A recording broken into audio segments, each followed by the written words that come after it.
Welcome to Non-Fungible Guys. I am one of your hosts, Devon C. Codrington, joined by my trusty co-host, NFG Ryan. What's going on, everyone? NFG Ryan, what's up? If you're new here, this is a podcast about NFTs, cryptocurrency, the blockchain, and everything in between. Essentially, this is a Web3 podcast. Today, we are joined by Shawn Silva, Stakepool operator by night and mechanical engineer by day. Shawn, what is up? How's it going? Thanks for having me, guys.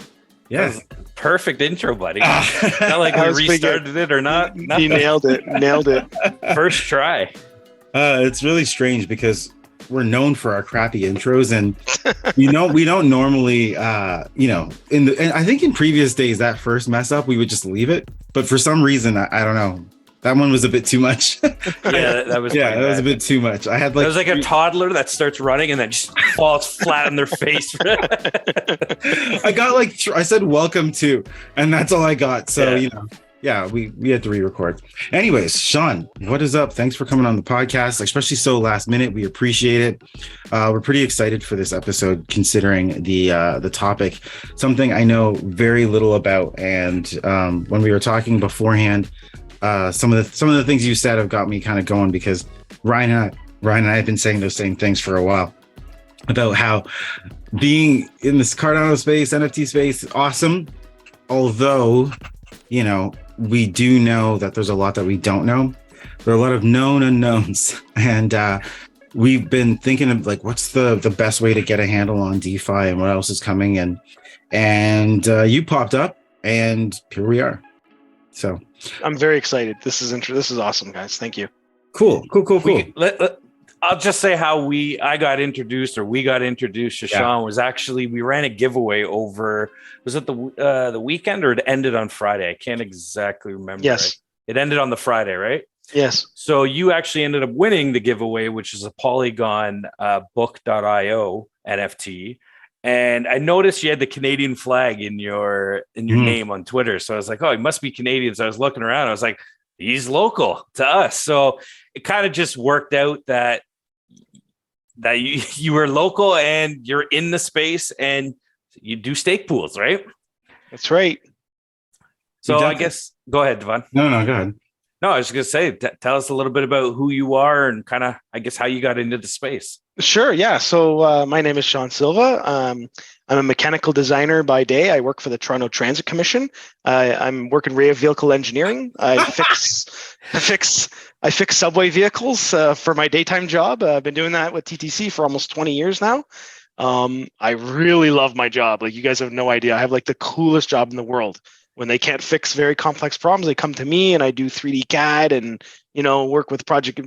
Basically, I'm a project manager and a mechanical designer, and all in one. It's a great job. I love it very much. Is that for streetcars or buses or what? Subways. For subways, sorry. Yeah. So okay. Yeah. So I've worked on buses. I've worked on non-revenue. I've worked on streetcars. I actually started in the streetcars, and now I'm working on buses. So yeah, it's whoa. Yeah, I love my job. I've been doing mechanical design for about 27 years now. So wow. Yeah, it's a lot of fun. So that's what I do during the day. I use technology to solve complex problems. Yeah. My wife and I were taking a course on, marriage course, connection, all this sort of thing. And nice. And one of the tasks were create a hobby. So I'm like, well, I love playing basketball. I love technology. I was following Elon at the time. He was talking about Dogecoin, and literally he tweeted about Dogecoin at that moment. And I'm like, you know what? My new hobby is, what is Dogecoin? And this going back to this is amazing. 2021. This all started in May, I think, or March. Sorry. And so I said, I'm going to use my skill set to figure out what is Dogecoin. And I realized it's blockchain. And I decided, well, using my skill sets, what is blockchain? You got to figure out the differences. So I did a bunch of research, and I thought, okay, blockchain, I got it. I created an account on a Canadian exchange, threw $100 at a bunch of blockchains, and thought, that's my target. What did I buy? I started researching all these blockchains, and ADA happened to be one of them. So I'm like, what is ADA? What is Cardano? And I research, I'm like, wait a minute, this is way different than these other blockchains. This sounds way better. So awesome. I started telling all my friends, guys, man, this is a great investment opportunity. This is an up and coming blockchain. It's a new technology. It's very impressive. You guys should, maybe throw some money on it. And then a lot of people were like, you know what, Shawn, we really trust you. You're like probably one of the smartest guys we know. And obviously, they don't know too many people, but anyway. So they said, yeah, let's do this. So I started teaching people how to do it and telling them to stake with Exodus. Are you familiar with Exodus? Not at all. So No. Exodus is a wallet. It's a hot wallet that has staking services baked inside of it. It supports a whole bunch of different coins. And I'm like, yeah, guys, you buy your Cardano, you send it to the Exodus wallet, you hit the staking button, and you get 4% dividend. They're like, what? Really? Yeah. So as I learned more about Cardano, I realized this isn't decentralization because Exodus has like 10 stake pools. And that's really not what we want in this space, right? So that's how I created my Cardano A3C stake pool, because I wanted to fix a run. Whoa. Yeah. That is so cool. So I did some research. I'm like, I want to create a stake pool.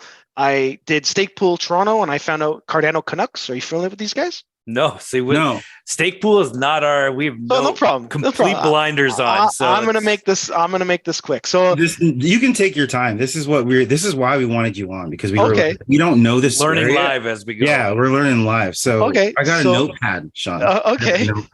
So I emailed these guys and I'm like, hey, Cardano Canucks, I see you do stake pools. You know about stake pools. Like, can you help me out? I want to create a stake pool and fix a wrong that I did, leading people the wrong direction. And they're like, yeah, sure. You know what? We can come to your house. We can show you how to do it and all this sort of stuff. I'm like, great. So I started to get to know these guys, and I told them I kind of wanted to get it done right away. And they're like, you know what? We offer this as a service. We run all the back end. You do the marketing, and we run your stake pool in the cloud in AWS. So I thought, you know what? This is a great way to just get started. Dip my toes in, let them handle, let me focus on marketing. Yeah. Little did I know how much work was involved, even with just the marketing side.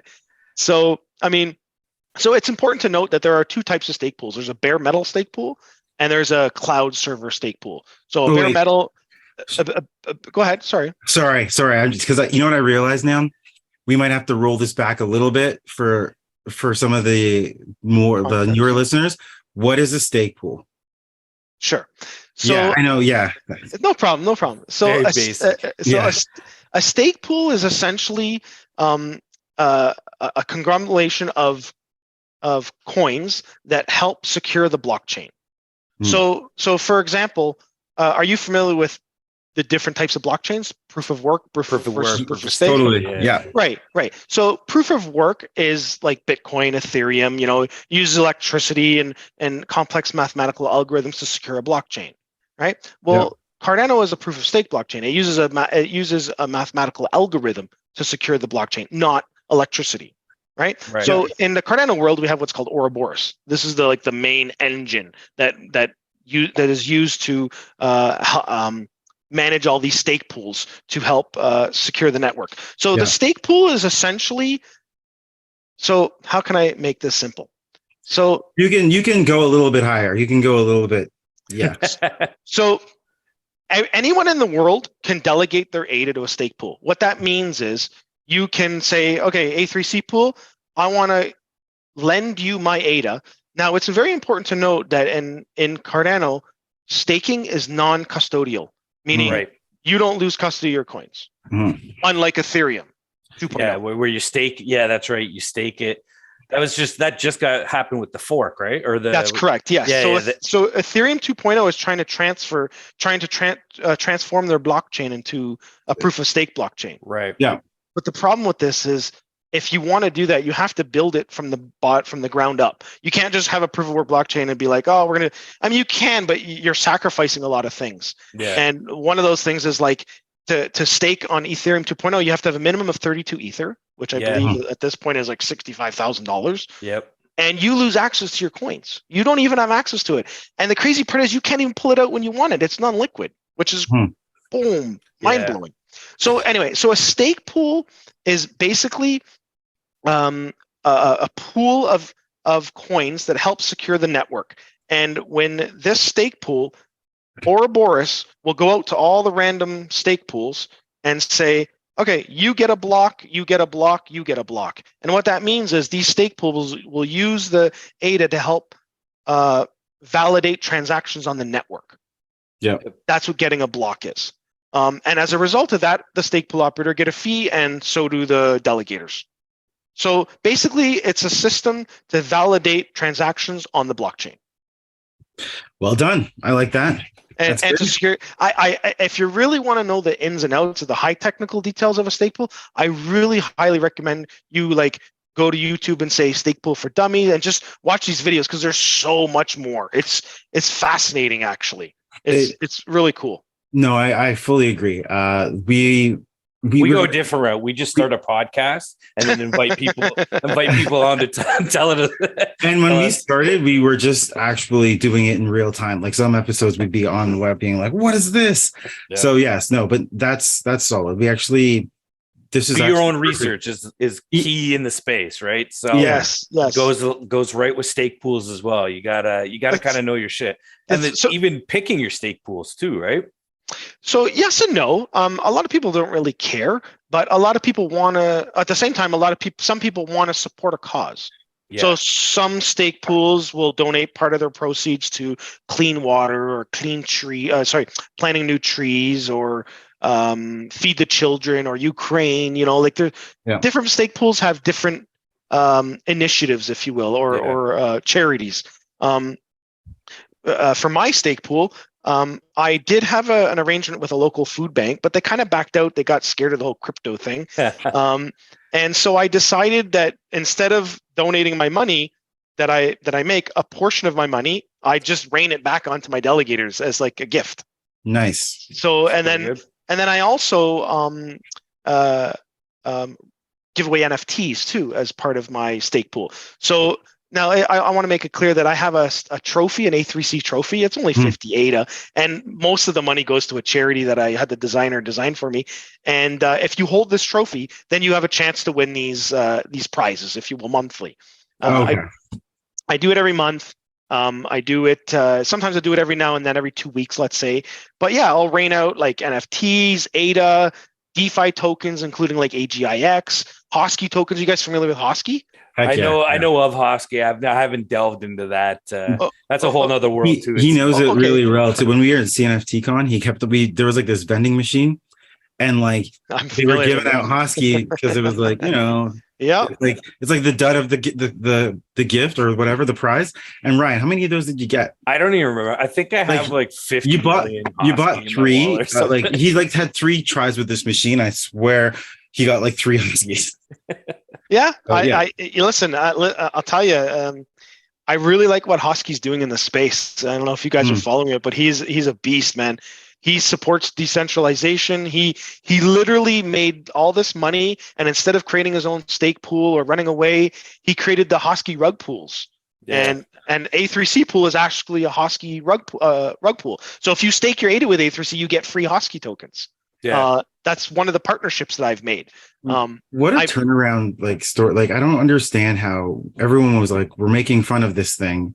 And then to it's so legitimized as like the Doge of Cardano. So the interesting thing you say there is, for some reason, the world loves dog meme coins. I don't know why. But the world loves dog meme coins. And right now, the one on Cardano is Hosky token. Mm-hmm. Yep. Now, if you look at the utility that he's doing compared to that, let's say SHIB or even Doge, you can't even compare the two, man. It's crazy. You look at Hosky token, those little NFTs. You guys see those little pictures of cash grabs or whatever it is? Yeah, cash grabs, yeah. Do you know that he's applying to the World Guinness Book of Records for selling the most NFTs in an NFT project? Really? What? He sold 420,000 of them in less than a year. Holy shit! I had no idea. I see. It's so funny. I see Hosky, and everyone talks so good about it. I just never shifted my focus to it. But I see them all the time. I know what they are, but I had no idea about that. Yeah, he has sold 420,000 of them in less than a year.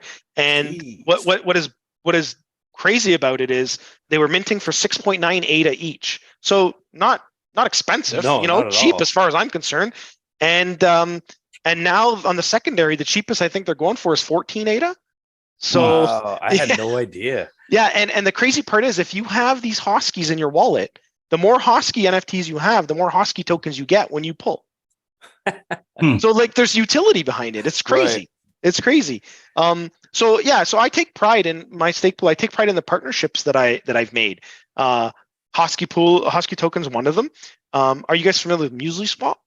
I am. Yep. Okay, so about 5 months ago, the community had a vote. Muesli Swap had a vote. Which stake pool is going to hold Muesli Swap's tokens for their version 2 yield farming? And believe it or not, I won. Nice. Yeah. So Awesome. Muesli Swap actually holds all their ADA in my pool. Oh, wow. Oh, Yeah. that's what that means. Oh, holy crap. Yeah. How'd you win? The community voted on it, and like on Twitter, they had a Twitter contest, and the Hosky community kind of backed me up and like, yeah, let's get a Hosky pool to win, and I was the one, and yeah, it was amazing. I'll be honest with you, I'm pretty sure Muesli Swap would think that they would have been a little bit further in the game in terms of how much ADA is being staked for yield farming, but it's just starting out. We got a lot of DEXs out there. Muesli Swap is definitely a game changer as far as I'm concerned. Why don't we go to like some of the more basic stuff? So you have ADA, Hosky, Drip. Actually, we want to talk about that for sure. We spoke to the Drip Drop guys at CNFT Con. Yeah, we want to have them on at some point. Yeah, all the DeFi stuff is so far. It's like that Stakepool and DeFi to me I was just like, I'm so lost when it comes to that kind of stuff. Yeah. So remember I was telling you about how a lot of stake pools, their mission is to give away their money to charities and whatnot. Yeah. And for me, I said I had reined my money back on my delegators. So I give my margin to my delegators, which equates to about between 150 and 250 ADA a month. At the current stake level, that goes up, so will my money. But also, what I'd like to tell you guys, and this is really cool, is I consider myself a problem solver. Like I said, I do that for so I meet with people all around the world via Google Meet, and I provide free advice in terms of marketing, branding, creating a stake pool, helping their stake pool with social media. Amazing. Yeah, and I've literally met with people around the world. And it's so fun. I've met NFT artists. I inspire them. I give them ideas. So that is part of my mission. I donate my time to help people grow. That's awesome. And it's a lot of fun. A quick story I like to share is about a year ago, I reached out I had an email from a guy, and he's like, Shawn, I heard you're very trustworthy. You know your stuff. I want to help you. I want you to help me. I want to invest in Cardano, but I don't know how. I don't know anything about wallets. So I was like, this is a scam. This is a wallet seed phrase. Come on, this is a scam. So I'm like, you know what? Whatever. I took the meeting. I met the guy. It turns out he's from Australia. He was dying of terminal cancer. He has 4 months to live, and he wanted to put some money away for his family, and he didn't know how to do it because his cognitive ability was really deteriorating, and he didn't know who to trust. So I sat with this guy for a few days over a course of a week or so. And I walked this guy through how to set up your ADA, how to secure ADA properly, the difference between a hot wallet, a cold wallet, how to stake it, how to secure your seed phrases, the best practices for all this sorts of stuff. Answered all those questions, how to diversify a little bit in DeFi, let's say. And needless to say, I tried to reach out to him recently. I didn't hear back, so I don't want to assume the worst. But anyway, that pulls on my heartstrings because that was one of the stories that really, really makes me feel good that I'm doing the right thing here. And that's my mission with A3C Stakepool, guys. And like I told you, I was trying to fix a wrong, right? And that's literally what I do. I meet with people around the world and give them my advice. That is awesome. Like actually. Yeah, for real. And that even goes for you guys. After this, if you guys want to reach out, I will definitely sit with you guys and teach you everything I know. No problem. Well, that's why you're on the podcast already, because we were just like, we want to hear from this guy. Like, I think that's the vibe that's the aura you're putting out. So when you say you can earn ADA, Hosky, Drip, and NTX, Indy, or Curb, how does that happen? So let's run through an operation of what it looks like. So I got 1,000 ADA, and I'm thinking to myself, first of all, is that a decent threshold for the stake pool of your size, And I think, okay, I want to do something with it. What do we do then as someone? We give you that, and sure. What do you think that could look like? So the fantastic thing about Cardano and staking is there is no minimum. So you just need 2 ADA or 5 ADA, let's say, 2 for staking and 3 to. So essentially, there is no minimum. A couple ADA will do it. So you have your 1,000 ADA. So I'm assuming you bought it in an exchange. right? I don't even. Yeah, I did. Back in the day, he loved Newton. Back in the day, yeah. I was actually going Newton. hypothetical. I was thinking to myself, and I was just like, I was going to talk about this from a third party, but we might as well do a little bit of me. Why Canadian. not? Yeah, Newton. Because no one else I can have this conversation with except for Ryan, and Ryan's always making fun of it. Bought it through Newton, a while back before moving it to the ledger. Okay, so I did a bunch of research when I first started out, and the Index was the exchange that I kind of liked for a couple of reasons. One, they were Canadian.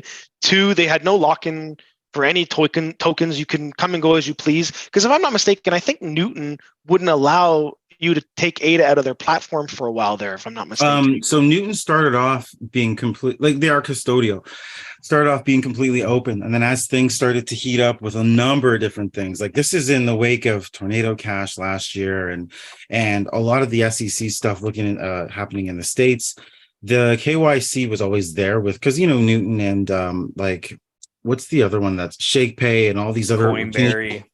All the Canadian ones. They're pretty similar, but I like Newton's interface. So there was the basic KYC, but then as things were happening around the world, a number of notable events, even after the Terra Luna thing, the more and more kind of lockups would happen. Now, it's none of it actually alarmed me. It was actually, and there was one thing I like about Newton is that there was a ton of email correspondence from them. They would go through and talk about what they were doing in their custodial, like the company, how it's insured. And then also a whole bunch of safeguards started popping up into the app as in like, if you're going to now play options, you have to understand this is what it means because Canada has laws against exploitative applications. So you weren't allowed to, do put calls and whatnot unless you would agreed that you understood, you knew what you're doing. And there was disclaimers being like, you can lose you can lose this quite easily if you're not aware. So no, but then I swear actually it was around the Terra Luna stuff. And we actually covered that on this podcast. That episode did well. It did. They actually put a bit of a freeze and some delays there. I actually don't use them much anymore because I've kind of just playing in Ledger and then in my NAMI. And might be still staking on Yoroi, actually. Or sorry, nice. Yoroi, as Charles says it. So actually, you said a really couple cool things there. So first off, I want to touch on any cryptocurrency stored in a exchange, you don't own. Oh yeah, 100%. Yes, right. Yes. A lot of people don't realize this, and it's kind of the same as the bank, right? You have all your money in the bank. If the bank goes bankrupt, you lose your money at the end of the day. But I mean, there are laws. You're going to get back about 50, 60,000 in terms of they have to have the cloud. But anyway, at the end of the day, not only do you not own the coins you keep on an exchange, but you're really not supporting decentralization because you're not technically staking them in a stake pool. A lot of exchanges will have their own staking services built in, but they will be taking a cut and you'll be getting a fraction of what they take. And they have like 10 or 15 stake pools, which is not really supporting decentralization, if you will. Not at all. So to answer your question, you have your 1,000 ADA in the exchange. You create a wallet, whether it be a hot wallet or a cold wallet is irrelevant to go through this process.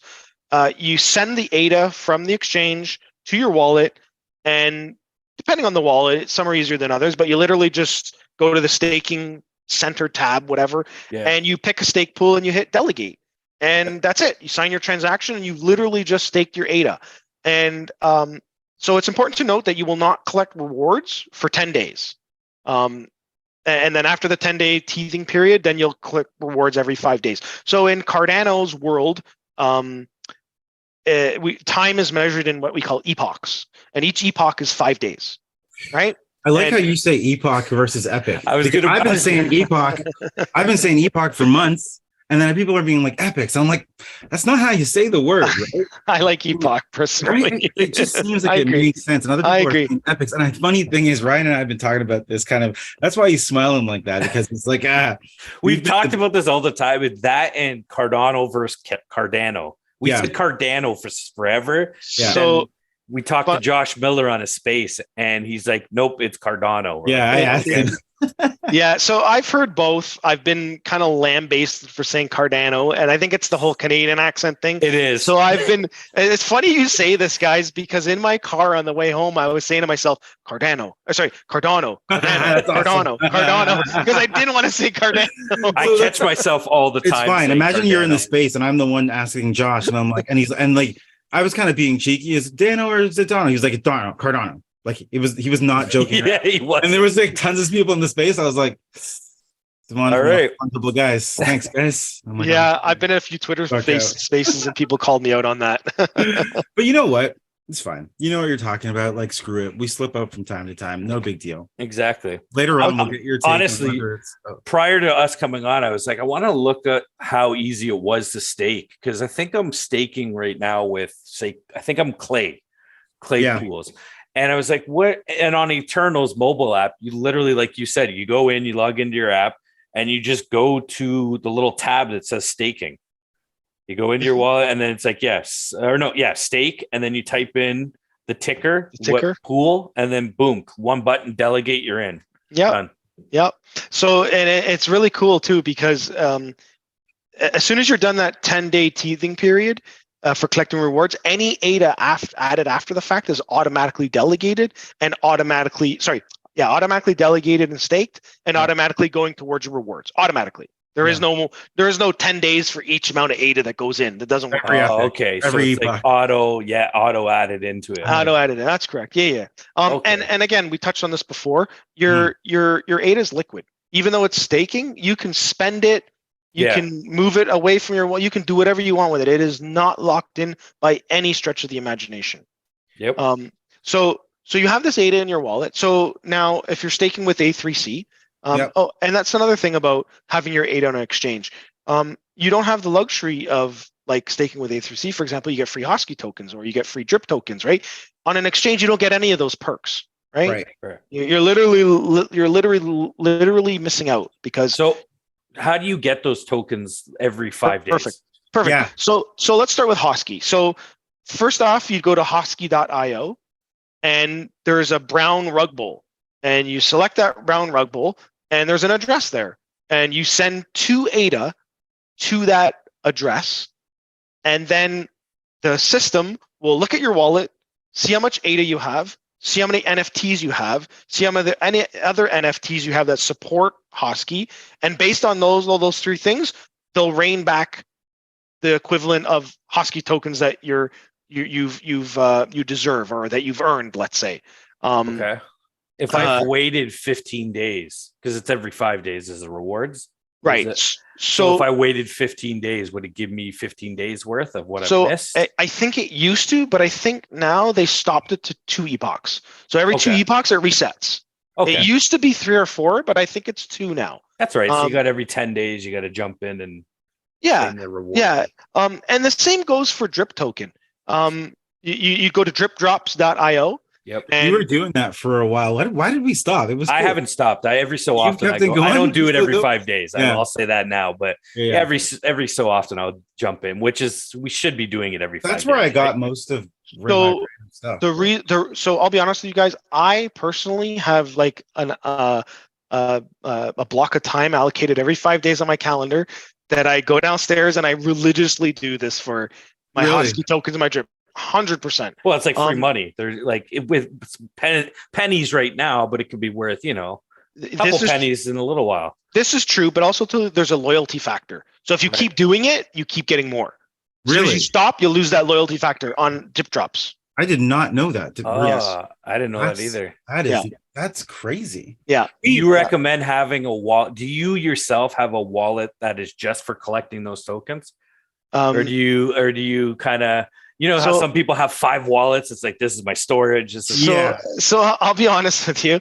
I've been doing Cardano for about 2 years now, and I have so many assets that I can't keep them in one. I got to divvy them up because any wallet I use is just like, sorry, you got too much, man.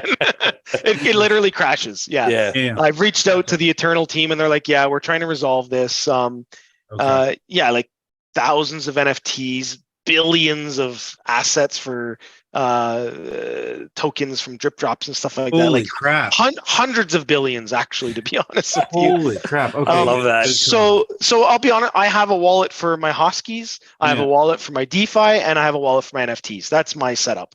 Nice. So gotcha. what I'm going to tell you guys, and I'm not sure if you guys know this, and a lot of people do. You know how you said you have a Yori wallet, an Eternal wallet? Yeah. You realize that wallet is not the right word, right? What would be the right word? Address. An account. Account. Doesn't matter. Account. But we know this. We do know this because we know that we so can use whichever one and still redeem those, like access your account. They all work. The wallet's one wallet. just the platform to access. Just the software. Yeah. Perfect. Yeah. So when Not a lot of people know that. So no, because it's funny because you had said your Yori wallet. So people are like, oh, I have a Yori wallet, but I heard Eternal wallet's good. I'm gonna create a new one. I'm like, no. You just use those same words and resurrect. They're like, what? Yeah, you can do that. I've been telling the huge, ETH guys that I've been trying to get them over to Cardano, and I was like, listen, once you just create one wallet or one address, and you could use that seed phrase on any of the dApps / wallets. It works. One wallet works on all of those apps. Yes, this is great. Yes, it's genius, actually. Yeah, it is. Yeah, and I want to give you guys a couple tips with wallets, if you guys don't mind. No, we are by all means. This is great. So I recommend a cold wallet. I'm a big fan of cold wallets. You have any sum of money, put in a cold wallet. Unfortunately, a lot of people don't have the technical prowess to do this. So a hot wallet is the easiest. That being said, cold wallets do still give you seed phrases. So what I recommend is when you write down that seed phrase, write it down and put it somewhere that no one will ever find it, like a bank, a safety deposit box. And then if you need to have a copy of it in your house, take your favorite number. Let's say, Ryan, your favorite number is 17. Write that seed phrase down, but switch the first number and the seventh number. That's your own cryptography. If anyone ever steals your seed phrase, they can't access your wallet. Right.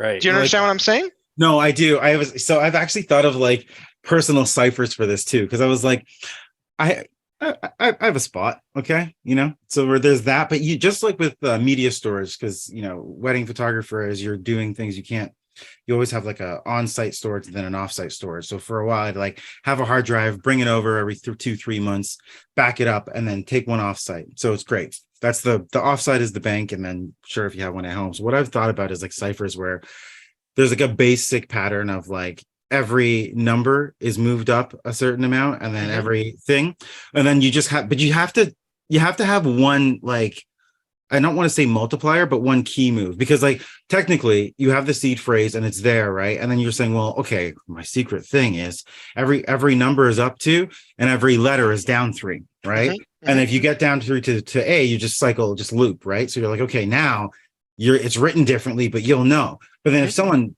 just thinks that, which doesn't make any sense, I'm not going to think about it, you have to have somewhere where it's like after the 7th one, it's completely random, but then I was just like, I know what's going to happen. I'm going to lock myself out of my Yoroi, which is exactly what I did. So as you were explaining that, I'm thinking to myself, because the next thing I was going to talk about was a backup plan in the event that something happens to you, right? That's why you have to make it personal. Like, what's your favorite number? So you need to have the cipher key locked in mentally, that you're not going to forget that. Right. And that someone could help you with in the event that something's happened to you, like knock on wood, health, like no, I agree. I traveled to Mexico in December, and so it was for a family, for my cousin's wedding, and it was wild. I think because it's post-pandemic and everyone hasn't traveled in a while, we had 70 people go from the bride and the groom down to Mexico. The wedding was off resort. It was beautiful, but my like entire family was traveling, and I was like, holy crap. So I like made up a will before I left, and like that's smart, man. If something's wrong with me, this person takes care of me. This person gets this. Ryan, don't worry, you're not in it. Oh, I know where your seed phrases are. Ryan's kids are in it, but not him. And just because I was just like, if anything happens, the Codrington line is gone. So I was just like, Ryan, you actually got all my ADA. So there you go. Perfect. Go, bud. So you better be careful, Ryan. I can give you a run for your money. Yeah. right. So there you go. Anyways, I also like to go back to when the way you started the podcast was how I knew it was going to be freaking awesome, because I love when people hop on and they're like, well, I was looking around and I did my research and then I just was like, Cardano just seems better than the rest, Yeah. And like, you just came to that conclusion on your own. And then there's all these other people out there that are like, Cardano doesn't make any sense. Why would you go there? It's such a you ghost think it's chain. a pool. It's a ghost chain. You think it's a pool, but it's actually a puddle. No one's there, blah, blah, blah. But then you talk to people and they're like, yeah, I looked around, it just made sense. And sure, it didn't have the smart contracts at the time, but you saw the roadmap, you saw how it was going, whiteboard, crypto, whatever. Anyways, all right, I think I'm done. Where were we back in the explanation? What were we talking about before this? Telling us wallets. Yeah, well, Wallets, before yeah. and then before Wallets that too, setup. you guys were asking me the process of claiming these coins like drip tokens. Yes. Yeah, like yes, drip drops, yeah. please. Yeah. So drip drops. You go to dripdrops.io. So my stake pool, I'm an official drip drop raider pool, which means I help them process transactions on the network. So like I said before, I'm big on partnerships. I love partnerships. That guy, ISPOs. what's his name? That guy is cool. We probably have it in our notes. Rich McCracken. He was the astronaut guy or rocket guy that you were talking to at CNFT. At CNFTCon, right? He done a whole bunch of stuff. He lives somewhere. That's probably his name. Yeah. No, there was the other guy too, the younger Richard McCracken's a little older, right? Yes. Yeah. Yeah, there was a younger guy who's he's like the CEO guy. The main guy of Drip Drops. I don't know. Who knows? Whatever. He He used to work at like Lockheed Martin or something. No, that's Richard McCracken. That's. Anyways, maybe I'll find it. Go ahead. Sounds like all right. So cool. yeah, I've only dealt with Rich McCracken, to be honest with you. Yeah. No, it's all good. They were there. Cool guys. They were awesome. Yeah. Good. It's funny because we made we were looking at JPEG and talking about what they were doing, and then I was like, yeah, they're doing some cool stuff, and like it wasn't Rich, it was the other guy who was just like, that's our competition, and I was like, wait, what? How? And he's like, you got to understand, like, in some sense, we're a technology to like feed NFTs out there, like people look at JPEG as a marketplace, but they are competing on a different level where, they want to get into the business of being able to supply NFTs to wallets on a regular. Drip Drops is just tiny. We want to be a hose of, the analogy he used was like, think about getting all these NFTs out there. Like you can turn a hose on and it'll shoot the NFTs out. And I can't explain it, but he was saying people talk about Drip Drops as like a faucet, but they're more a fire But they're more a fire hose. And he's like, you don't have to, he was talking about a way that you can validate things where you've already done it in a pre something, and then you can just kind of kick the NFT. I don't know. Usually I'm much better than this, but it was really complicated. And I thought, holy crap, I feel like no one knows what Drip Drops really does and what they're really kind of gonna do for. It was Kyle from Drip Drops, by the way. Kyle. That's it. He's the CEO. And we were right. Okay. Yeah. Anyways, we butchered that. That was terrible. Well, So Drip Drops essentially is a token distribution platform or system on Cardano. So there's a few other ones too. There is Tozy Drop. Have you familiar with Tozy Drop? No. Tozy Drop is exactly like Drip Drops, except it has different tokens, if you will. I am also a partner with Tozy Drop, and you can take advantages of that as well. Is Drip Drops okay with that? Yeah, I don't see why not. I mean, you know what? It's funny you say that, because at first I was like, yeah, maybe they wouldn't be okay with this, but at the end of the day, like the more people they have throwing their logo around, benefits for everyone, right? As far as I'm concerned. And then the other token distribution platform is the vending machine. I'm also a partner with them too, through the XPOS. So the SPA, which is a pledge that says I will never ever open another stake pool. I promise. And because of that promise, I can be part of their platform. XPSO Alliance, I think it's called. I got to go to my website. I don't even remember. Yeah, I'm going through the website now, just looking like, where could I go? Single Pool Alliance, the Cardano. Yeah, it's the very top. That's it. So if you go to the very top of my webpage, you'll see that Cardano Single Pool Alliance logo. It's got click on that and it will bring you to their website. Okay. I'm part of them as well. and they're another token distribution system. So again, you go to their website and they'll give you an address. You send. So going back to the Hosky token, when I forgot to mention that when you send the 2 ADA to that platform, and then it looks at everything you have and sends you the corresponding Hosky tokens back that you deserve, let's say, it also sends you 1.97 ADA back. So it only costs you like 0.03, like it would like just the transaction fee, if you will. So it's super cheap, and the same for most of these other platforms too. Tozy Drop sends you back it costs 5 ADA with Tozy Drop. They'll send you back all the tokens that you picked. You can only do 10 at a time, and they'll send you back. I think it's 3.2 ADA. I think they send you back. And then Tozy Drop, depending on how many tokens, I think the most I've ever seen is like 13.4 or 13.8 ADA, but you'll get back like 13 ADA and all the tokens you wanted. Yeah. So that's how getting those tokens work. As far as the Curb token is, they are waiting to get funded to launch their platform. So right now they're not giving out any tokens just yet because they're not funded. We've talked about Muesli Swap. Basically, because Muesli Swap is staking their ADA in my pool, the more ADA you have in a stake pool, the higher the chances you're going to get picked to get a block. Right. Indie Token, their ISPO is already is finished. I should probably update my site to state that, but needless to say, I like to say I was an Indie Token ISPO pool, and those tokens were claimed on drip drops. So when you went to your drip drops, you put in your receive address and you say claim. It will look and say, oh, you're eligible for this, this, and this, and this, and one of them was Indie Token. Same goes for NewNet. If I'm not mistaken, they were going to use drip drops, but I heard rumors that they're switching to Tozy Drop. So I'm waiting to hear about this.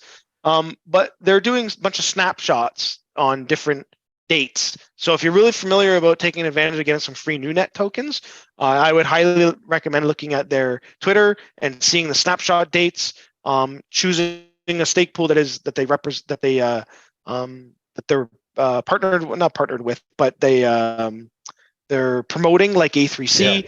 They have a whole list of them. Drip drops, again, we talked about. It's dripdrops.io.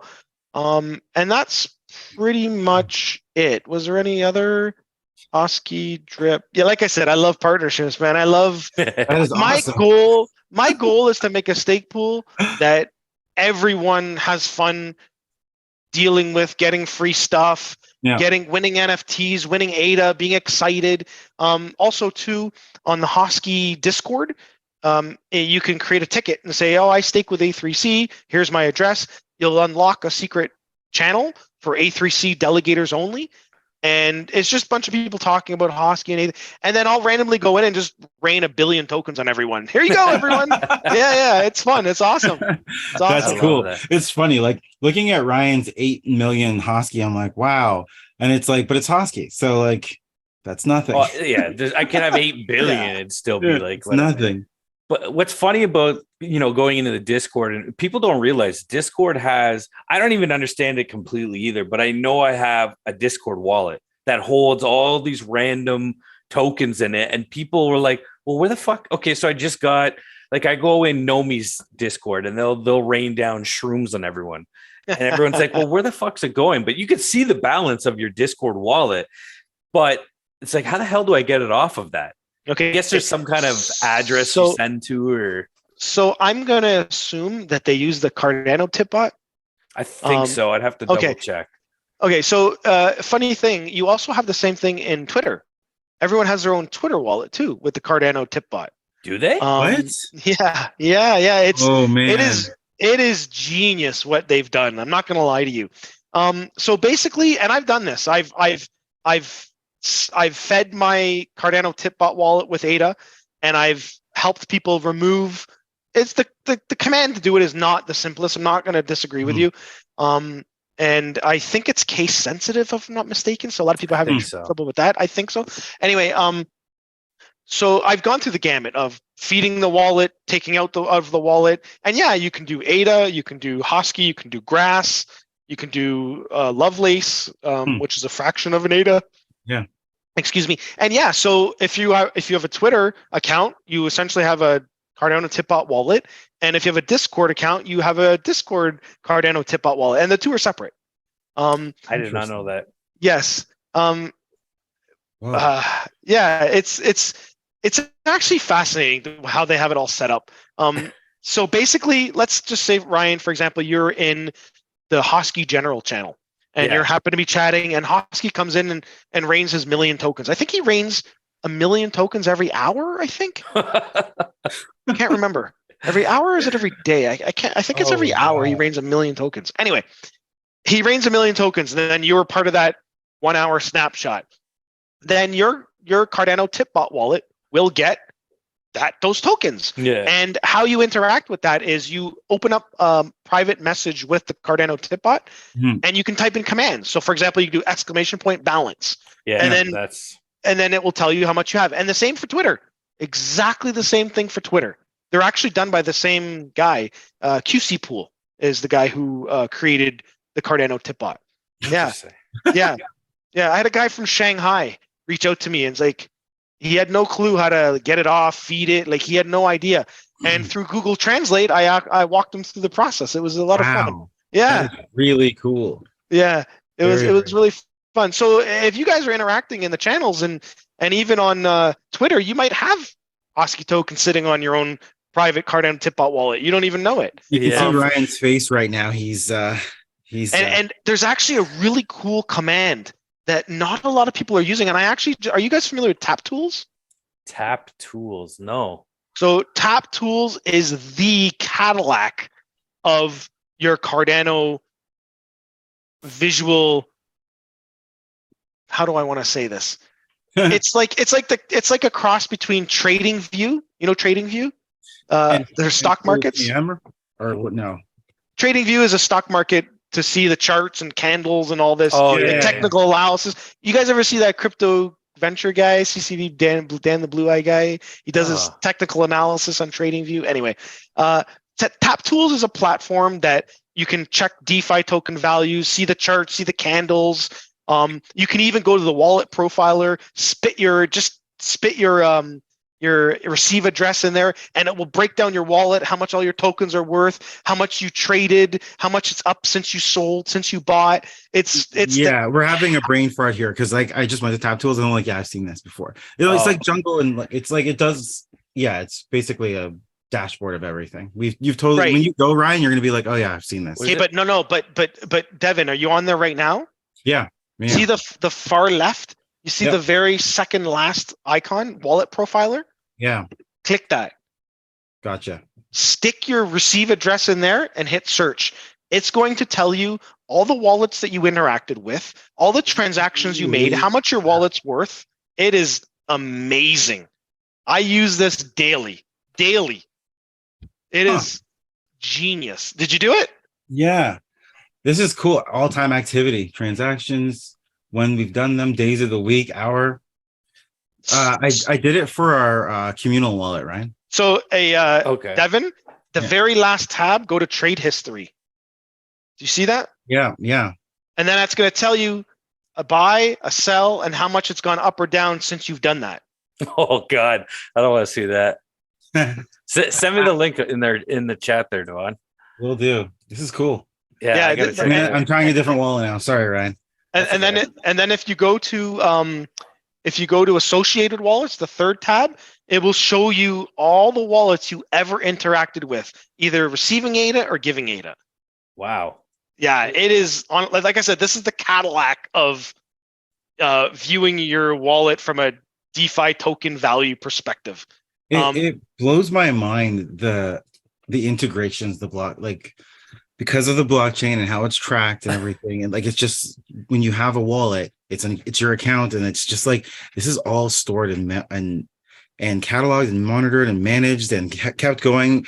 And it's like decentralized. So it's just like, regardless, you have node operators and, you're validating the transactions with the stake pool. It's just like when people, I think that's one of the hardest things about being out and talking, and people are like, oh, you got a podcast? I want to hear about it, talk about it. And it's like, unfortunately, the more we do the podcast, the more I feel we slip away from adoption from the person that doesn't know crypto. And it's like, you have to almost be like every month, year, or sorry, not every month, every quarter, we've got to like redo a basics episode because adoption and, you know, understanding the world is just, it's just too much. And even though we've done episodes on hot and cold wallet and back, like almost, you know, September will be 2 years.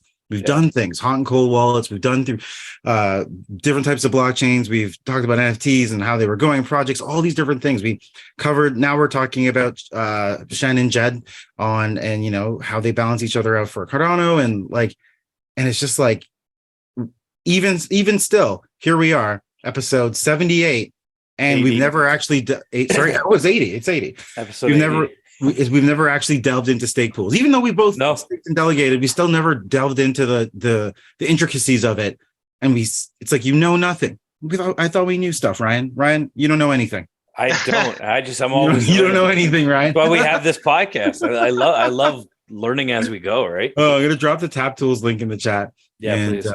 And follow his instructions. So now, obviously, you guys know about Pool PM, right? Yeah, I'm on it now. That's the one you look at for like your NFTs and stuff like that, right? To see, but there's also Open CNFT. Yes. I don't know if you have an account with them. If you have an account with that Open CNFT and then you validate your wallet in the Discord server, it will tell you a min and max of how much your NFT portfolio is worth. It will tell you a floor value, and then it will tell you a trait value. It's one of the more accurate NFT profiler programs or services that I've used. There's other ones out there, like the Whale Wallet, I think it's called. There's a few of them. Most of them take floor prices, and OpenCNFT is the best one I've found thus far. I'll be honest with you, the NFT space is getting very saturated in Cardano right now, and I don't really have time to be chasing the mints and all that. And I'm shying more away from NFTs and more so focusing on DeFi projects, yield farming, stuff like that. Which is really perfect, because we'll have to have you come back on and talk about all that, because that is so foreign to me. Well, I have a question. So have you, in your conversations with anybody, people in the space that are maybe a little bit more not necessarily new people that are onboarding and whatnot, have you found that to be the sentiment throughout, whether publicly or privately? Because I think we've publicly said literally exactly what you're saying, that we're kind of, which is also why you're here. We've been moving towards understanding DeFi and kind of doing something different, and maybe not chasing the mints. I think I said that a little while ago, but a couple of projects I'm going to stick with, but for the most part, I'm not really going to be, keeping track of that. I just can't. So are you finding that sentiment's kind of going throughout, or are you isolated in that? I'm going to be honest with you. I feel like because my stake pool is catered to more of the smaller, I don't want to say catered to the smaller wallet people, but like the Hosky, guys that are really like, or people I should say, that are really, they want that NFT rush. They want that. They like minting. They like that rush, and I get it. I experienced it. And a lot of people are just playing around with 100 ADA, a couple hundred ADA. It's not too. How can I say this? Not too risky, because it's not a lot of ADA. But what I find is the longer people stay in the space, the more frustrated they get with chasing those mints, losing the ADA, and then they kind of want a more foundation, more stronger investments, let's say, and they start to transition to DeFi. Yeah. And anyone I talk to, I like I said, I talk to people all around the world, and I tell them, have your fun with NFTs, make it a portion of your portfolio. There's nothing wrong with that. But I wouldn't go all in on NFTs, because the reality is it's high risk gambling at the end of the day. Yeah. And to talk about what you had said before about investing in crypto, I don't really like to use the word crypto, because it's kind of like a bad word in the investment world. So what I like to tell people is I like to tell people that I invest in blockchain technology through strong cryptocurrency projects. Give me a second. Yeah, please write that down. I really like that kind of language, because it is important when talking to people. No, it is true, because that's what we're doing. We're investing in blockchain technology with strong cryptocurrency projects. That's what we're doing. We're not investing in. If you want to go buy Dogecoin and Shiba Inu and Floki Inu and Shomi and all these other coins. Safe Moon. Safe Moon. Yeah, that is gambling with cryptocurrency. That's not investing. Sorry. I'm sorry. That's degenning into shit coins. Yeah. Yeah. But if you're going to be like researching some strong some strong cryptocurrency projects like World Mobile Token. Oh yeah, totally. What other ones out there? AGIX. I'm huge fan of AGIX. Singularity Net. Ryan, you know about that one? Nope. I highly recommend you guys have some of these. Are you guys familiar with Singularity Net? It's been a while, but I feel like I've heard this, but I don't know anything more than that. Do you remember that robot Grace that was on Jeopardy? Brian, you watch Jeopardy all the time. Yeah, I was watching it last night. She looks human, but she's got like a bald head. Grace. That's she's created by a company called Singularity Net. Okay. So Singularity Net actually has a plan to create like a worldwide brain, an artificial intelligence brain that's going to run an artificial intelligence marketplace. So think of like the Google Play Store with apps. Singularity Net wants to come out with a marketplace for AI where companies can go in and be like, I want to buy that AI or I want to rent that AI. And it's literally you download the AI and you use it from the marketplace. Gotcha. So their original plan was to launch their network on their platform on the Ethereum network. They realized that Ethereum had a lot of shortcomings. Mm-hmm. So about a year and a half ago, they said, bye-bye Ethereum, we're going to Cardano. And they left Ethereum and came to Cardano. They forked their coins. So they used to be called AGI, and then they changed it to AGIX because they forked over to Cardano. So now there's a bridge. There's on a Singularity Net, there's a bridge. You can literally go in and say, here's my Ethereum tokens, bring them to Cardano, and it's like boom, boom, boom, done, done, done. Oh, wow.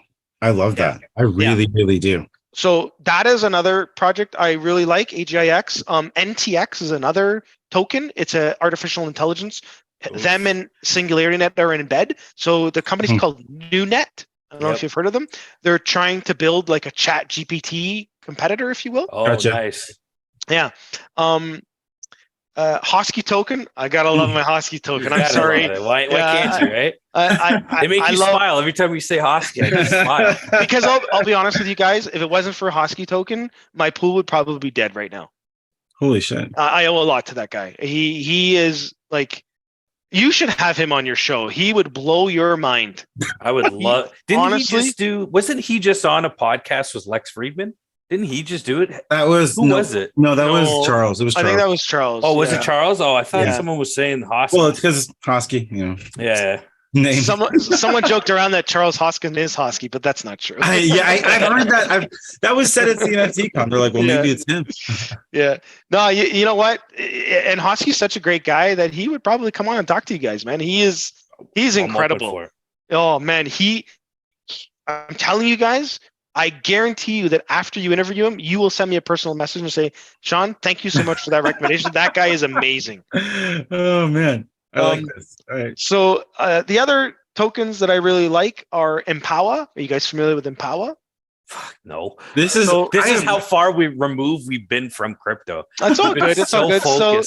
So Empower is a token that's supporting real estate in Africa. Okay. So basically, they're trying to use the token to fund people's wallets to buy internet, to buy real estate, to buy electricity, water, all this sort of stuff. Look it up. It's pretty cool.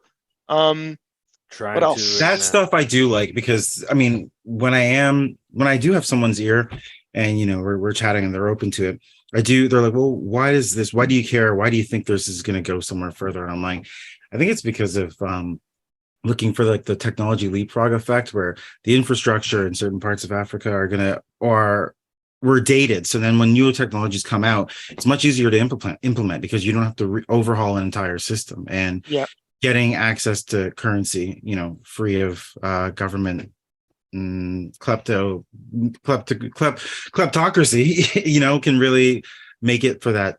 If blockchain and DeFi is built definitely for nations where the government can't be trusted at all to like a extreme degree. Hey, I highly way over there. So. Well, yeah, that's right. Cardano through World Mobile Token, they're creating some big waves in Africa. It's very impressive. But yeah, look up Impawa. Impawa is a really cool project. I've thrown some money at them. I'm very bullish, let's say. Nice. How do you spell it? Recorded. EMPOWA.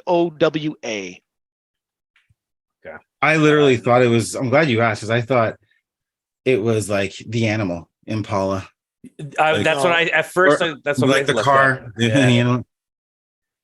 Wow, this is can't go wrong. Like this is knowledge. This is the alpha that everyone looks for, right? So another project that is not it's not taken off yet. They just have a white paper and they're building is FLAC Finance. Finance. Okay. They're focused on RealFi. They have a great white paper. They have a decent team. I always caution people before investing in a platform like that to be very hesitant because they could just be like, you know what? We don't want to build this anymore. We're done. And they just sell all their tokens and you're left holding the bag. Yeah. You know, so there is actually a guy I met, or a team I met, I should say. It's on Twitter. He's called CRCI. What that stands for, I can't remember. CI. Actually, it doesn't stand for anything. I think he removed it. So basically, they take DeFi projects and they run them through a review process that they've set up with 28 different metrics. And they will basically tell you what they think of the project in terms of, is it safe? Is it risky? Is it like, if you go to crci.review, you'll see what I mean. They take all these different DeFi projects in Cardano and they give it a score. And they tell you basically what they think is good for them, what's bad for them. It's not financial advice. It's simply a tool to help you better educate yourself on DeFi platforms in the Cardano space. That's awesome. That's very convenient because, again, you got to do your research on stuff. You can't just... Yes. Everything on here is not financial advice. We That's joke right. around about that all the time. So we want to make sure to, got to say that again. Yeah. I strongly recommend, if you want to do some research, that use this as in your tool belt, CRCI. It's crci.review. They also have their own Twitter, and they are very methodical in the way they look at projects. You go to the data tab at the top, you can see all the projects they've done and the scores that they've given them. And oh wow, okay, yeah, so, out of 100, yeah, wow, okay, that's correct. That's awesome. Yeah. Yeah. So what's with sorry, Devin, I just want to say one thing. Number 27 on the list is Ardana. Ardana, I don't know if you guys have heard of Ardana. It was I have. Oh my gosh. It was a very popular DeFi project. It was, people threw a lot of money at this, and if I'm not mistaken, they were funded by Catalyst. And they just said, we're not building anymore. We're done. They were once like one of the most promising. It was like they were like, this is going to be the most promising thing on Cardano. Yes. What happened? Yeah. Ryan, I actually literally asked you about them a week ago. Yeah, I think you did. Actually, yeah, you did. I totally did. It's a shame. Like, what happened here? Are you guys, speaking of Catalyst, are you guys familiar with Catalyst and how it works? We briefly touched on it last week, and I think we touched on it with another project that was... Do you remember who it was, Devon? We have touched base on it a little bit, but I don't know the ins and outs. Ken was talking, Ken Q from Old Money, and I can't say the caricatures. Caricatures is the name of the. So you mind if I just throw 30 seconds at it? Or no, please do. Yeah, no. Yeah. All right. So Catalyst is the world's largest autonomous decentralization fund in the world. Basically, you know how Ethereum has gas fees? Yeah. Well, in Cardano, there's no gas fees because there's no electricity, right? It's dust. So every transaction is the 0. I think it's 17 cents, 0.178 or whatever it is. Yeah. It's put into this treasury. And this treasury is used to fund projects that are giving proposals. So for example, Ryan comes up with an idea. I want to create Ryan Exchange. Ri-Fi. Ri-Fi Exchange. So you do a Catalyst proposal, And the part of the proposal is the problem. How are you going to solve it? How much money are you asking for? Like a business proposal, right? Yeah. And you submit it to the Catalyst proposal, and then anyone who has ADA can vote. That's the crazy part. So the community picks, not the IOG, so Cardano is 100% decentralized right now in terms of development. So that's where some of the dust, or is that where all the dust goes to that fund? That's correct. Oh, I didn't realize that. I think right now they're sitting at $1.2 billion. Oh my God. In the fund. If I last I checked, yeah. So if you have ADA, right? Yeah. Yeah, you're a voter. You can go in and read a Catalyst proposal and say, I like this. I'm going to vote for it.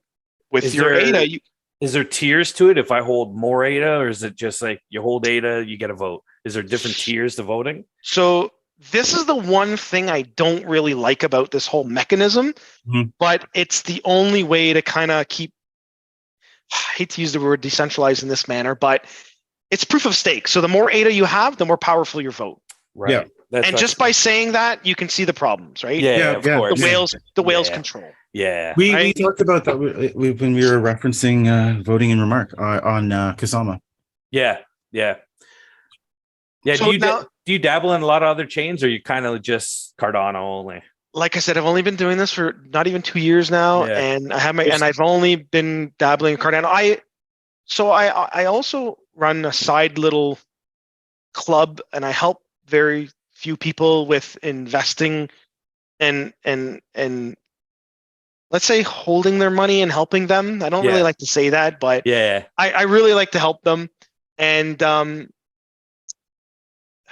can I say this? I love Shawn pausing and being like, there's a lot more I like to say off camera, so you cut that out. But I have purchased tokens for people, so I have experience in other chains. Yeah. That's about it. And the one chain that I do not like at all is Ethereum. Oh my God. I had a client tell me they wanted a specific coin. They gave me $200. I went and fetched it, and I couldn't believe that it was $198 in gas fees and $2 in coins. I was like, are you freaking kidding me? You could swear here. When we first started doing this, I remember complaining. I wanted to buy some shitty like llama NFT, and it was like $3.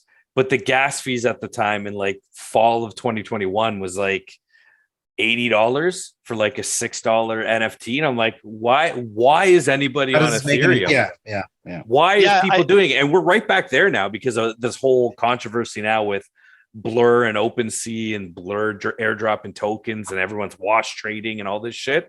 Gas fees are ridiculous again right now. Yeah. But don't you guys love all that chirping last summer when Ethereum was like, well, we're switching things over. We're good, and it's just like, okay, I don't think so. We're moving to proof of stake. We talked about it and we're like, yeah, you guys have a long way to go, and the other chains are going to eat you guys alive. But the other chains, I mean, Cardano. It's funny, the more episodes we get behind us and the more kind of chains that we've come across and interviewed people, it's like Cardano is definitely, like, it seems like it's way above. It's just going to be 5 or 10 years before people start realizing, oh shit, they built this from the ground up. Like, the way I look at it, I can relate it to Toronto and say York Region, just because we're in that area. York Region sat back and watched the shit show of Toronto build up with the infrastructure of their transit.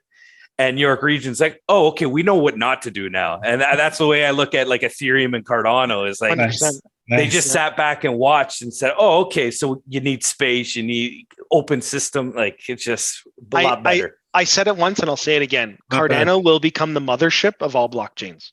Oh, you heard it here first, everybody. It will, through its side chains. And have you guys heard about Project Midnight?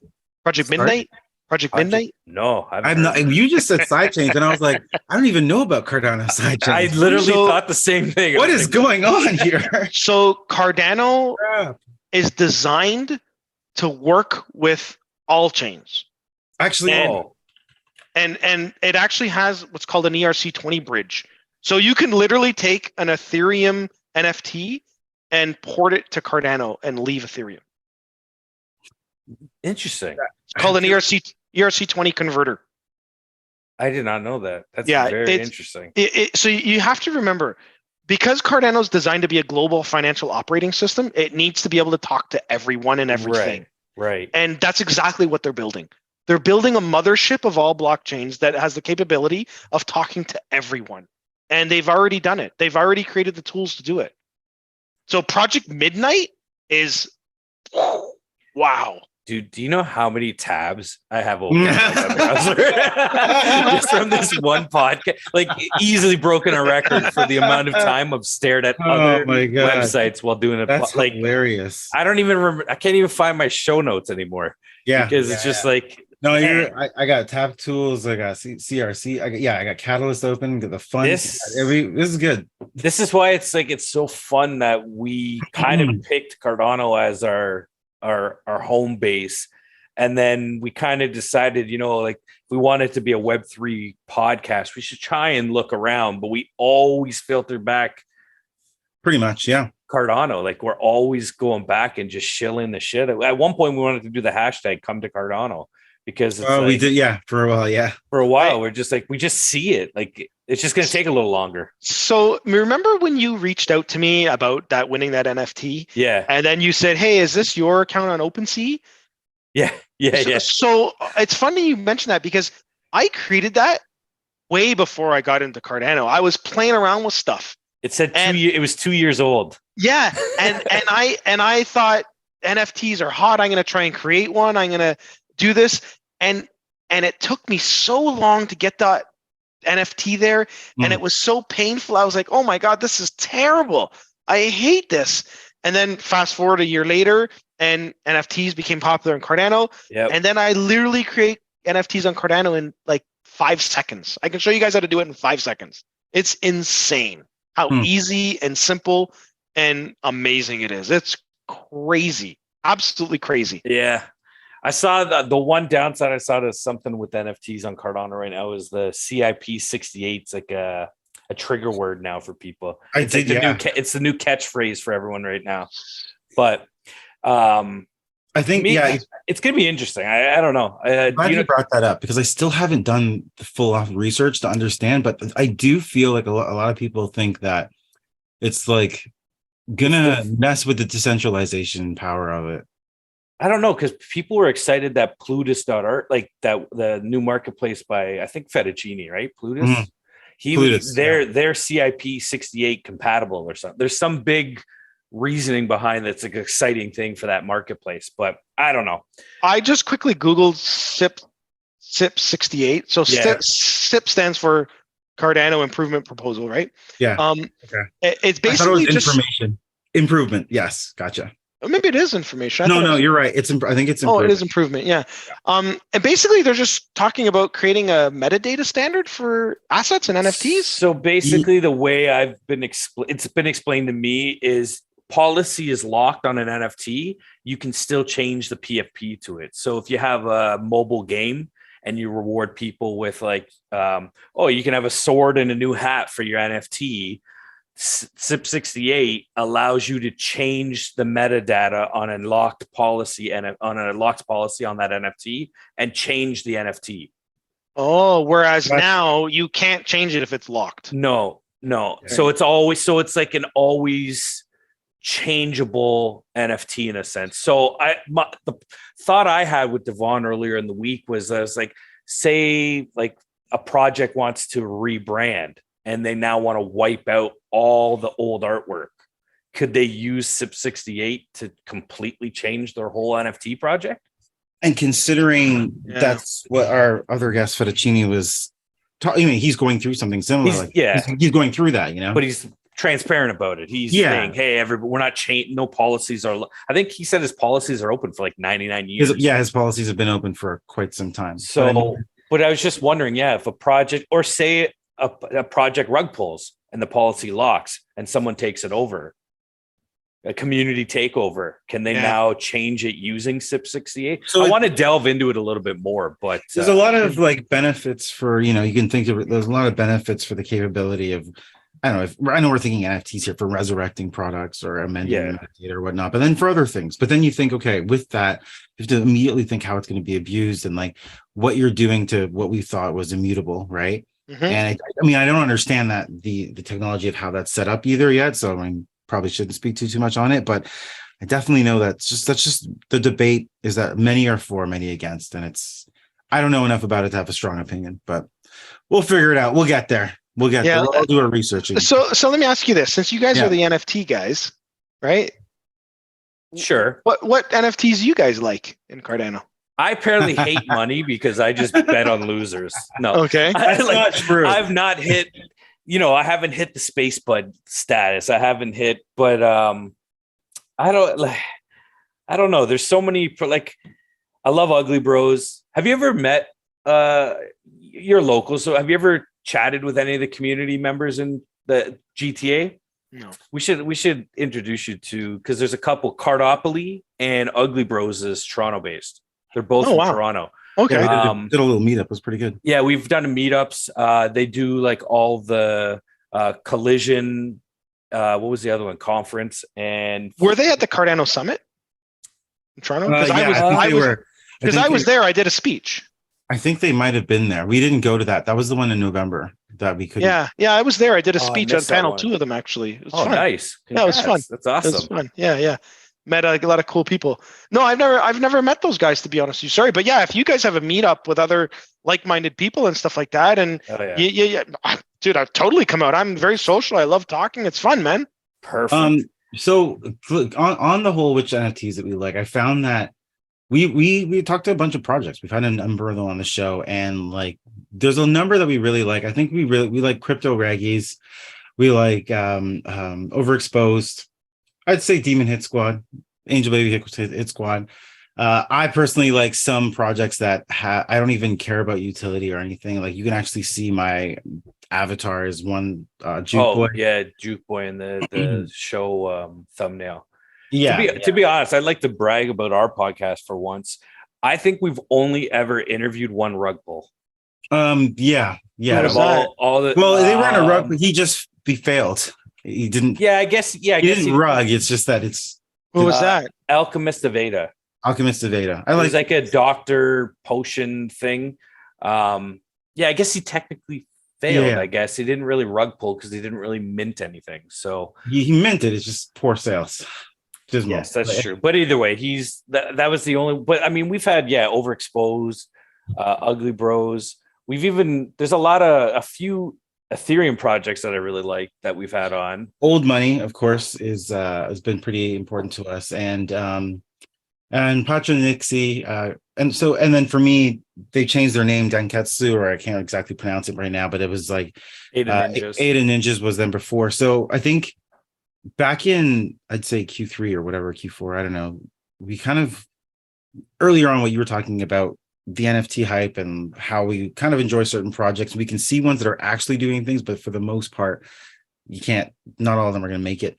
And we were looking to look at DeFi and understanding more about this side of things. So I think now our NFT relationship is more so about the people that we've kind of interacted with and really, really specific projects. Like Crypto Raggies is a project that for sure I believe in. You definitely see that some people are aware of the big picture in the space and the value that they need to, the blockchain and the value that they need to create. And they're doing that in many different ways. And there are definitely some that I think to myself, get behind for sure. I'm talking like partnerships, music labels, even one of the projects had throughout the community and through connections and whatnot, actually like released a track and like was on the charts as in the top 50 in like the European, somewhere in European markets. Like there's a lot of different things that are happening. Of course, everyone's doing games, but most are doing games. That's not the hugest thing I weigh it on, but there's been some really, really interesting collaborations and things NFT projects have done to kind of pluck themselves out of the obscurity of just like they're trading cards and they're awesome, So I feel like the ones that we tend to talk about on a regular basis have some real community, which is fun in itself. Some people, that's enough. And then real world practical applications. Ryan, for example, and you'll see a couple of episodes ago, we kind of went and did a deep dive on his experience. But through, and this is an Ethereum based project, but through Project Vetman and the Shack, was able to go to a meetup event at Oceanside and literally meet Bill Murray because of the NFTs that he held. So projects like that are the ones that were like I'm not flipping and I'm not buying and selling, and I'm looking at projects and I'm thinking, I either like the artwork and don't care about anything else and just enjoy being part of the community, which usually only happens from me talking to the founders a couple of times, or there's some real utility. Like there's one, I think that's one of my favorites, Ben NFT, and he's the author of the Accidental Billionaire, which is the Facebook story. So you hold his NFTs and you're buying into royalties for the next film that he's writing and the next book.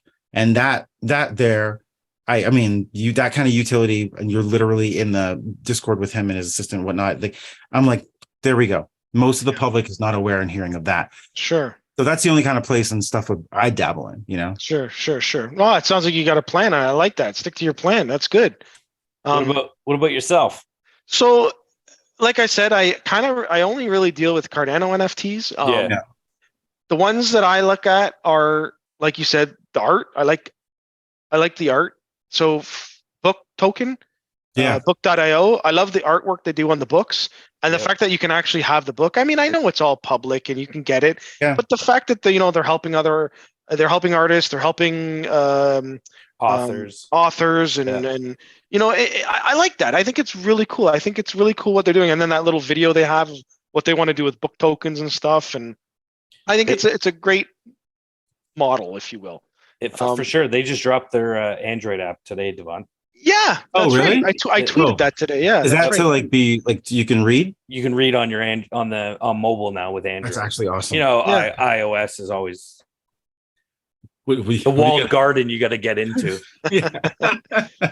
Anyways, Book.io. Yeah. Anything else? So I like to also focus on NFTs that have a token utility. Like, for example, Clay Nation, you have your clays, you can bake them and you get the token, right? Oh yeah. To me that makes sense, right? And also too, like a Hosky token. I'm huge on the Hosky NFTs. I don't know if you've ever seen a bunch of them, but they're really freaking cool and fun, man. I have to admit. And they hired artists from around the space, and they created a collection of NFTs that, oh my gosh, they are just fascinating. There's animated ones. I think the most expensive, is a lot. Yeah, there's a lot. I think the most expensive one sold for like 20,000 ADA or something like that. I can't remember. But those are kind of the ones I focus on right now. So since you guys love NFTs with utility, I ended up finding out. Have you guys heard of Platypus Cyberpunk? I have.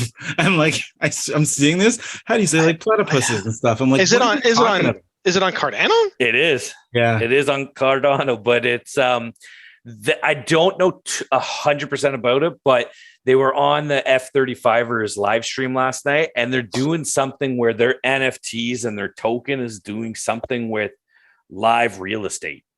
Like, I don't know if they're tokenizing something, like they'll handle the rent pay and give it to you in crypto or something to do with it seemed like I thought Platypus Cyberpunk was really weird. I was like, why is it named it? But it has something to do with real estate. It's interesting. There's that utility. When you look at the project, right? So I saw this in my feed, like, I don't know, yesterday morning or something, and I'm looking at it. There's no way in heck I was ever thinking that this aesthetic is going to, be connected to real world. They're like, we're very serious. Like, it does not. Yeah, the brands don't seem to have any sort of cohesiveness. I think they had the founder's name is Eddie, and he was saying they had an artist, and then the artist had to back out, and now his wife does the art. So I haven't even actually looked at the art. I was in their Discord the other day, last night, farting around on some live puzzle game thing they had going on. But so if you're looking for a project that has like the real life utility, Platypus Cyberpunk was one, and then the other one I think is Cardano Crocs Club, or like some of their derivatives. I think their plan is to take proceeds of their NFTs and they're going to buy a restaurant, and then I guess certain holders will get percentage paid out to them based on this restaurant. So that's a kind of a long-term investment. And again, everyone do your own research. I haven't done any research. I just know real world utility, and it just hit me with those two. This one might be one I just follow and just watch. So I'm scrolling through their site and their FAQ, and a lot of it's to be announced, to be determined. I don't know, man. I think they're I'm not gonna lie to you guys. This whole research and find like about it. It's so exhausting because we've had so many rug pulls, and it scares me. DeFi, NFTs. It's tough. It really is tough. People are losing a lot of money, man. They are. Yeah, agreed. I'm trying to think. I think it might be in their Discord. They, like I said, they're doing their like kind of media tour now. And so they dropped, where's their white paper? I was looking at it yesterday. But yeah, again, do your own research, folks. Don't take my word on anything. Could be speculation for all you know. But that's just the two kind of projects that have popped up recently that kind of had real world utility, because especially with NFTs now, it's kind of like, okay, PFPs are dead. Like, yeah, great. I have a PFP project, but like it's all about what you're going to offer, like the real world stuff, right? Like, yeah, agreed. Location. I do, before, I guess we'll start wrapping this up. I have one more question before. So do I. Is yours is probably a good question. So let me just, I was just say why the name A3C? That is a great question, because there's a lot of fun behind that. So when I first started all this, I just literally wanted to help people, and I went on Kijiji, and I was like, free crypto advice from a Canadian cryptocurrency consultant, and A3C. That's how I was born. But the funny thing is when I started doing that, my kids were like, "Dad, what does A3C stand for?" And I was like, "Annoying three children, guys." Yeah. Throughout the pandemic, you guys drove me nuts. So it's not true. That's not what it stands for. But yeah, I joke around with them and tell them, because I did technically create this through the pandemic and stuff, right? So we were all home and all that. But yeah, there's a joke behind it. But yeah, so it does stand for. It actually first started out as AC3. And like Ace. Like Ace. So then what I found was there was a million companies called Ace. So I'm like, well, that's not gonna freaking work.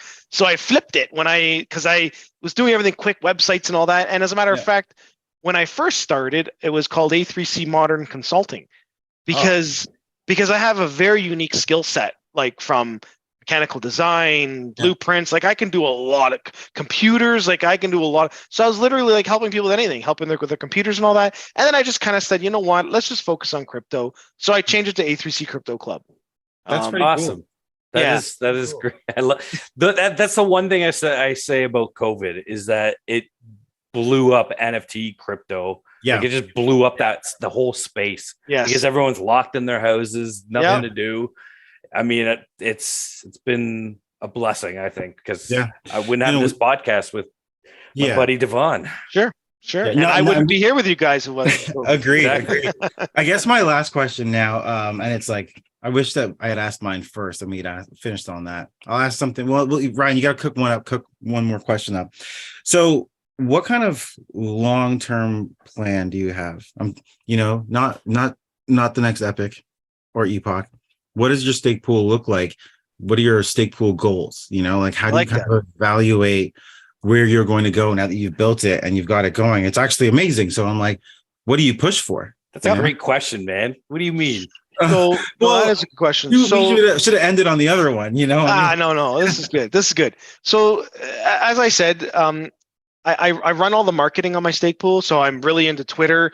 I'm trying to get delegators, and I'm not going to lie to you, man. It's hard. It's really hard to get stakers to stake with you, and I'll be honest with you, because I run it in the cloud. The monthly bill is quite high, and all my goal was for the pool to pay for itself, and at the moment it is, and that's great. I love it. My goal is to eventually slow down on my day job, focus on the stake pool, and bring it to my house, create a green stake pool through Tesla Solar Roof, which I've pre-ordered. Oh, man. This is all on my website. I have a plan. It's a future pool. create their own, set up my own block producers, run it on solar.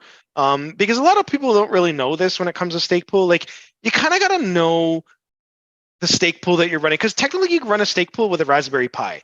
I was going to ask that. Yeah. Yeah. So you could run a stake pool in a Raspberry Pi, but if the person running the Raspberry Pi has no redundancies, and and the power goes out and they're allocated a block, the delegators don't get any rewards, right? Yeah. So you have to have power redundancy and internet redundancy, right? Mhm. And that's my goal. My goal is to get Tesla Solar Roof to have the power redundancy and to get the green Credit. the green credit, not the green credit, the green. So if you look at what is the optimal stake pool from IOHK's standpoint, it's a whole bunch of things, including green energy pool, and A3C meets every one of their criteria except for that. So that's one of my goals, is to meet all of their criteria. It's all on my website too, and my details in the stake pool. And then set up the computers all here, the block producers, the nodes and all that, and just run it at home on green energy and meet IOHK's full recommendation for an optimal stake pool, let's say. That's my goal. Okay, that's really cool. Yeah, that's my goal too now. I like it. Is it your goal? No. No, that's awesome. That's really amazing. Cool. Yeah, the whole integration with the I'm wondering now, like, how many other stake pools are in their full, that have met their regulation. I wonder about that. Anyways, that's really cool. If you're gonna pick, I recommend anyone who wants to pick a stake pool to know a little bit about the stake pool operator, their mission, what kind of infrastructure they're running, because like even crypto, like BitBoy, BitBoy. Good old BitBoy. Yeah, he had his own stake pool, Cardano, and I'm not sure what happened, but he didn't upgrade his nodes and a bunch of things went down, and he was producing blocks he was getting blocks assigned, but he was missing them because his stake pool was down.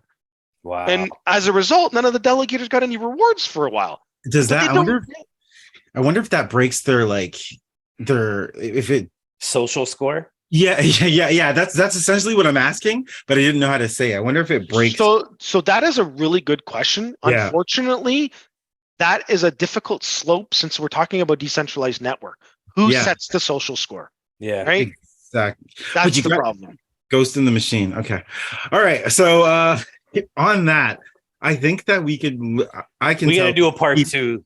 Yeah. I don't know if you know this, Shawn, but you're coming back on later on to talk about a whole bunch of other things. Thank you so much for coming on this podcast. No problem. The last thing we'll have you do is say what your CTA, what's your call to action, if you want to say anything to any of the listeners. But thank you so much for coming on and being so honest with us, sharing everything. I think our minds are a little bit blown, and it's been a little while. So usually we're NFT projects, and we got a lot of connections there, and we can we've got that handled. And even, when we deep dive into some other research things, but Stakepools has been new to us, and we kind of approach this differently, coming in blind. So thank you for holding our hand. Our Stakepool Sherpa. No problem. And listen, guys, if you want to do a part 2 and get the technical side, I have a couple friends that we could invite and have great conversations about it. And it would be awesome. And thank you guys so much for having me. This has been a lot of fun. I really appreciate this. And I definitely look forward to meeting with you guys again. As far as my call to action, I'll just tell anyone out there, if you are at all have a question about any sort of blockchain or cryptocurrency or an investment, or you need some advice, I don't like to give investment advice, but I like to help avoid scams. And I really, really like to help people avoid those risky investments, if you will. And if you have any questions, need help setting up a wallet, or don't understand this or that, or you don't know who to call or go to, check out my website, a3ccryptoclub.com, or my Twitter, Shawn A3C. I literally devote my time helping the community grow. My mission is help anyone and everyone. That's my mission. Sweet. That's beautiful. Love it. All right. There you have it, guys. NFGs. We out.